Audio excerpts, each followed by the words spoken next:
కమ్మటి తెలుగు కథలకు స్వాగతం. ఈరోజు మనం చెప్పుకోబోయే కథ నాకు పెళ్ళాం కావాలి. కథ మొదలు పెడదాం.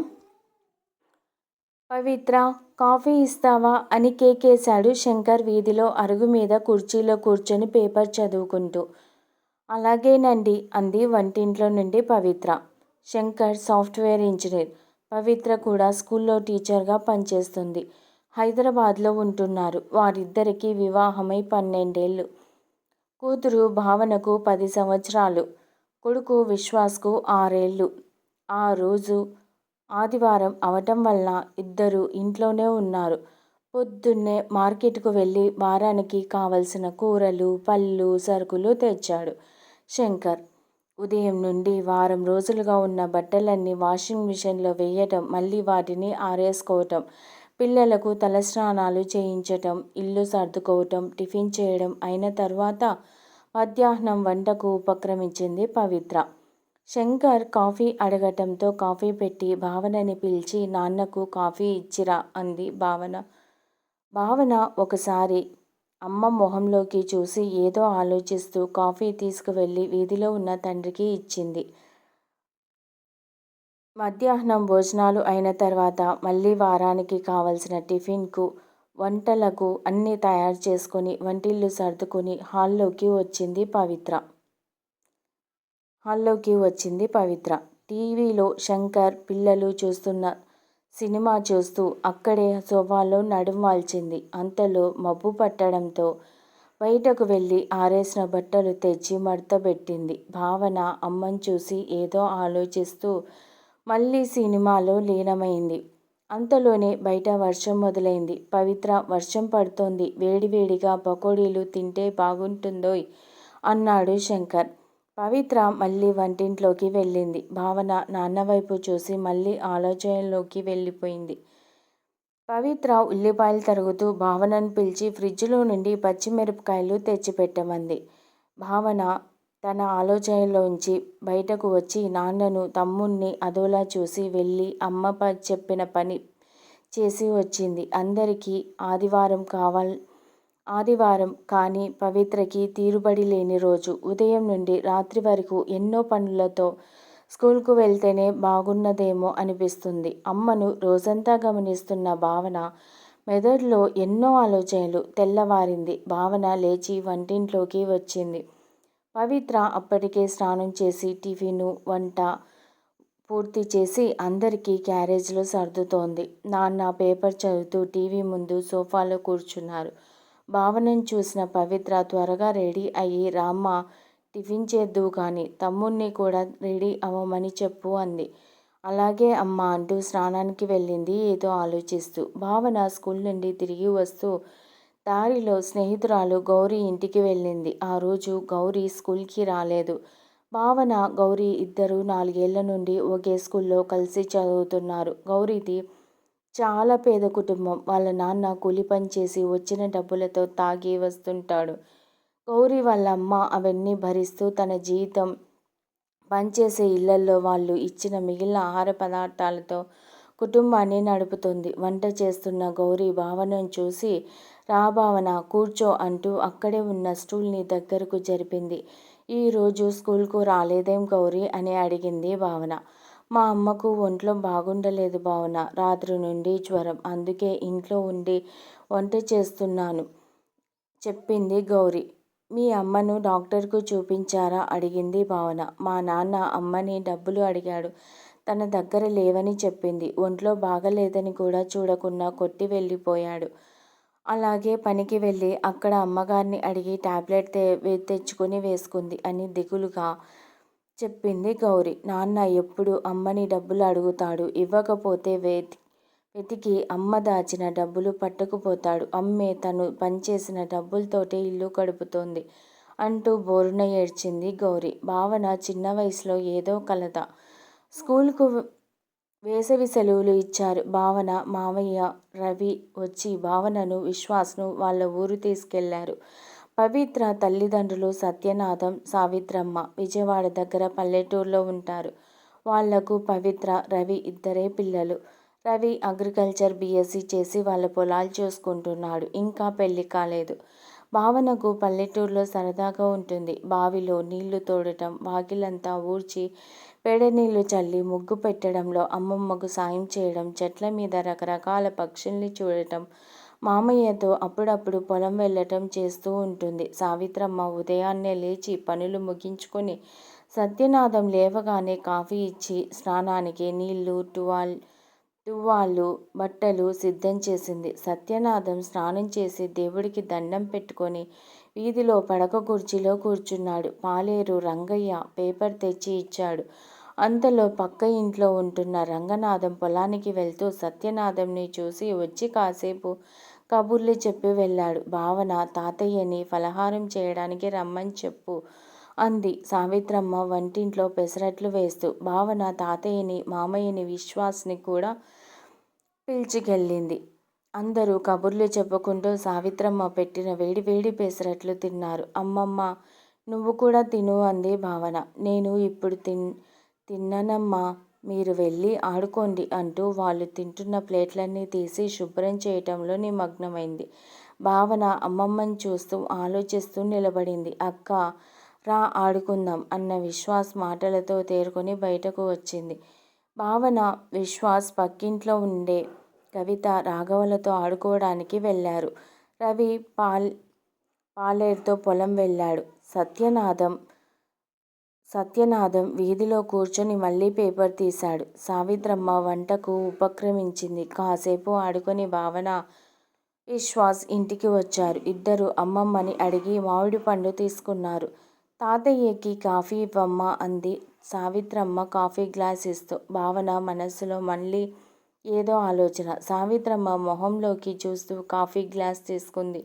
వీధిలో సత్యనాథం పొట్ట మీద పేపర్ పెట్టుకొని కుర్చీలోనే నిద్రపోతున్నాడు. భావన పిలుపుతో లేచి కాఫీ తీసుకున్నాడు. భావన వంటింట్లోకి వచ్చి అమ్మమ్మని చూస్తూ గుమ్మం దగ్గర నిల్చుంది. వెనకకు తిరిగిన సావిత్రమ్మ భావనని చూసి ఏం కావాలమ్మా అని అడిగింది. ఏమీ లేదు అమ్మమ్మ, నీకేమైనా సాయం చేయనా అని అడిగింది పరధ్యానంలో నుండి బయటకు వచ్చి. సావిత్రమ్మ నవ్వుతూ వెళ్ళి ఆడుకోమ్మా, గదిలో అలమారులో కథల పుస్తకాలున్నాయి, చదువుకో అంది తలూపుతూ. తన ఆలోచనలతో అక్కడి నుండి వెళ్ళిపోయింది. మధ్యాహ్నం 1 గంటైంది. రవి ఇంటికి వచ్చాడు. అందరూ భోజనానికి కూర్చున్నారు. వాళ్ళ భోజనాలు అయిన తర్వాత పాలేరుకు కూడా అన్నం పెట్టింది సావిత్రమ్మ. తను కూడా అన్నీ వడ్డించుకొని భోజనానికి కూర్చుంది. భావన వచ్చి అమ్మమ్మతో కబుర్లు చెబుతూ అక్కడే కూర్చుంది. భోజనం చేసి అన్నీ సర్దుకొని వంటిల్లు శుభ్రం చేసుకొని సావిట్లోకి వచ్చింది సావిత్రమ్మ. విశ్వాస్ మావయ్య తోటి అష్టాచెమ్మ ఆడుతున్నాడు. సత్యనాథం పక్కన మంచం మీద నిద్రపోతున్నాడు. సావిత్రమ్మ కూడా గుమ్మం మీద తలగడ వేసుకొని నడుం వాల్చింది. భావన అమ్మమ్మని చూస్తూ అక్కడే కుర్చీలో కూర్చుంది. సాయంత్రం 4 గంటలయ్యింది. సావిత్రమ్మ లేచి వంటింట్లోకి వెళ్ళి జంతికలు, కజ్జికాయలు ప్లేట్లో పెట్టి తెచ్చి అందరికీ ఇచ్చింది. అందరూ తింటూ ఉన్నారు. సావిత్రమ్మ వంటింట్లోకి వెళ్ళి టీ పెట్టి తెచ్చి సత్యనాథంకి, రవికి ఇచ్చింది. భావన అమ్మమ్మ చేసే పనులను చూస్తూ తన ప్లేట్లోని జంతికలు తింటుంది. సంధ్యవేళ పాలేరు ఆవులను తోలుకొని వచ్చాడు. పాలు తాగడానికి వదిలిన లేగదూడలు చెంగున గంతులు వేస్తుంటే భావన, విశ్వాస్ వాటితో ఆడుకున్నారు. భావన, విశ్వాస్ ఇద్దరూ స్నానాలు చేయండి అన్న అమ్మమ్మ మాటలతో లోపలికి వచ్చారు. విశ్వాస్ స్నానానికి వెళ్ళాడు. సావిట్లో కుర్చీలో కూర్చొని టీవీలో సినిమా చూస్తున్న సత్యనాథం, భావన మంచినీళ్లు తెచ్చి పెట్టమ్మా అని అడగడంతో భావన వంటింట్లోకి వెళ్ళింది. అమ్మమ్మ రాత్రికి వంట చేస్తోంది. భావన తాతయ్యకి మంచినీళ్లు ఇచ్చి స్నానానికి వెళ్ళింది. రాత్రి 8 గంటలయ్యింది.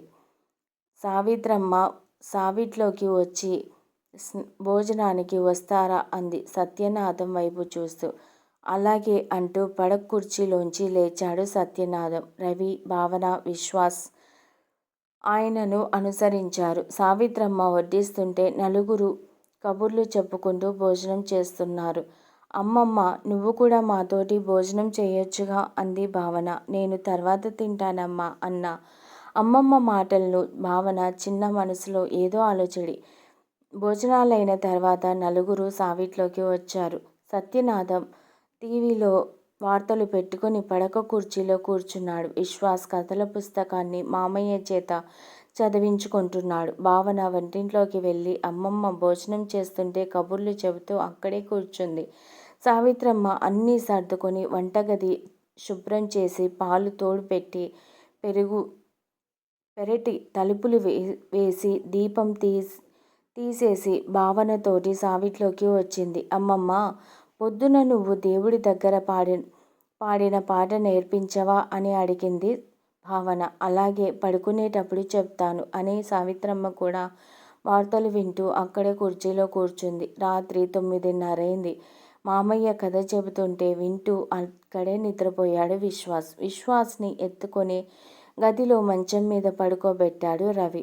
భావన అమ్మమ్మ పక్కలో పడుకొని పాట నేర్చుకుంటూ నిద్రలోకి జారుకుంది. వేసవి సెలవులు పూర్తి కావటంతో భావన, విశ్వాస్ మామయ్యతో హైదరాబాద్కు బయలుదేరారు. భావన అమ్మమ్మని కౌగిలించుకొని మనసు నిండా ఆలోచనలతో మామయ్యతో బయలుదేరింది. దసరా పండగకు శంకర్ తల్లి సుశీల, తండ్రి మాధవరావు హైదరాబాదు వచ్చారు. శంకర్ తల్లిదండ్రులు ఏలూరు దగ్గర పల్లెటూరులో ఉంటారు. వారికి అక్కడ ఇల్లు, పొలాలు ఉన్నాయి. శంకర్ తండ్రి మాధవరావు స్కూల్ మాస్టర్గా రిటైర్ అయిన తర్వాత అక్కడే వ్యవసాయం చేసుకుంటూ పిల్లలకు ట్యూషన్లు చెబుతూ కాలక్షేపం చేస్తున్నాడు. శంకర్ అప్పుడప్పుడు వెళ్ళి చూసి వస్తుంటాడు. అతడు ఒక్కడే సంతానం వాళ్లకు. భావన వాళ్లకు ఎదురు వెళ్ళి నానమ్మను కౌగిలించుకొని చేతిలోని చిన్న సంచి తీసుకుని లోపల పెట్టింది. పవిత్ర వచ్చి అత్తమామలను పలకరించి వంటింట్లోకి వెళ్ళి కాఫీ తెచ్చి శంకర్కు, అత్తగారికి, మామగారికి ఇచ్చింది. శంకర్ అమ్మ నాన్నలతో కబుర్లు చెబుతూ ఉంటే పవిత్ర లోపలికి వెళ్ళి వంట పనిలో నిమగ్నమయ్యింది. విజయదశమి రోజున భావన పుట్టినరోజు. పవిత్ర ఉదయాన్నే భావనకు తలంట స్నానం చేయించి కొత్త బట్టలు వేసింది. అమ్మా నాన్నలకు కాళ్లకు దండం పెట్టి ఆశీస్సులు తీసుకుంది. నానమ్మ, తాతయ్యలకు కూడా దండం పెట్టింది. నానమ్మ, సుశీల బాగా చదువుకోవాలి తల్లి, నీకు మంచి మొగుడు రావాలి అని దీవించింది. వెంటనే భావన, నానమ్మ, నాకు మంచి పెళ్ళాం కావాలి, మొగుడు వద్దు అంది. అదేంటమ్మా భావన, ఆడవాళ్ళని పెళ్లి చేసుకోకూడదు అంది సుశీల. నానమ్మ, నాకు పెళ్ళామే కావాలి. పెళ్ళాం అయితే చక్కగా అన్నీ చేసి పెడుతుంది. నేను హాయిగా కుర్చీలో కూర్చొని పేపర్ చదువుకోవచ్చు, టీవీ చూడొచ్చు, నాకు ఇష్టమైన పని చేసుకోవచ్చు. అమ్మని చూడు, ఇంట్లో మాకు అన్నీ చేసి పెడుతుంది, స్కూల్కి వెళ్తుంది, మళ్ళీ ఇంటికి వచ్చి మా కోసం అన్నీ చేస్తుంది. నేను, నాన్న, తమ్ముడు మాకిష్టమైన పనులు చేసుకుంటాం. నా స్నేహితురాలు గౌరీ వాళ్ళమ్మ కూడా అంతే. వాళ్ళ నాన్న తాగి తిరుగుతున్నా పనిచేసి గౌరీని వాళ్ళ తమ్ముడిని చదివిస్తుంది. వేసవి సెలవులకు అమ్మమ్మ వాళ్ళ ఊరు వెళ్ళానా, అక్కడ కూడా అమ్మమ్మే అందరికీ కావలసినవన్నీ చేస్తుంది. మాతో గడపటానికి కూడా టైం ఉండదు. నువ్వు కూడా అంతే కదా నాన్నమ్మ.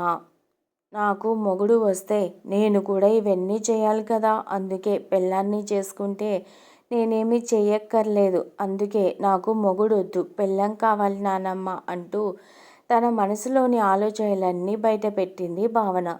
శంకర్కు ఆ రోజంతా ఏమీ తోచలేదు. రాత్రి పడుకున్నాడే కానీ ఆలోచనలంతా భావన మాటల గురించే. భావన ఎందుకు ఇలా ఆలోచిస్తుంది? దీనికి కారణం నా ప్రవర్తనేనా? పవిత్ర కూడా ఉద్యోగం చేస్తున్నా, ఇంటి పని పట్టించుకోకుండా, పవిత్ర కష్టం తెలుసుకోకుండా మగరాయుడు అన్న మాటని సార్థకం చేస్తున్నానా?